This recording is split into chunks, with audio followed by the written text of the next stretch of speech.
ইফতারিতে কখনোই চারটি খাবার খাবেন না, যা রাসূল সাল্লাল্লাহু আলাইহি ওয়াসাল্লাম মারাত্মকভাবে অপছন্দ করতেন। আর উম্মত হিসাবে রাসূল সাল্লাল্লাহু আলাইহি ওয়াসাল্লাম যেটা অপছন্দ করতেন সেটা আমাদেরকে বর্জন করতে হবে। রাসূল সাল্লাল্লাহু আলাইহি ওয়াসাল্লাম যেটা পছন্দ করতেন সেটা আমাদেরকে আঁকড়ে ধরতে হবে।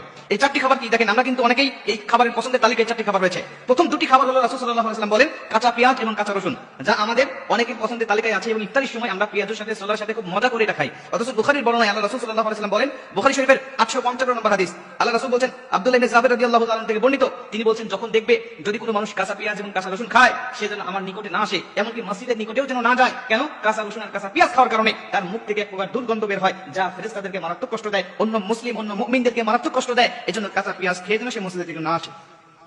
এখন বলতে পারেন যে হুজুর, তাহলে কাঁচা পেঁয়াজ খাওয়া কি নাজায়েজ? এটা কি গুনাহের কাজ?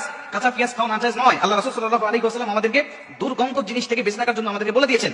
আপনার যদি একান্তই যদি অভ্যাস হয়ে যায় কাঁচা পেঁয়াজ না খাইলে আপনার ভালো লাগে না, আপনি এই সময় খাবেন না, কারণ ইফতার করার পরেই আপনাকে নামাজে দাঁড়াতে হবে। ইফতারি করার পরে আপনি নামাজ পড়বেন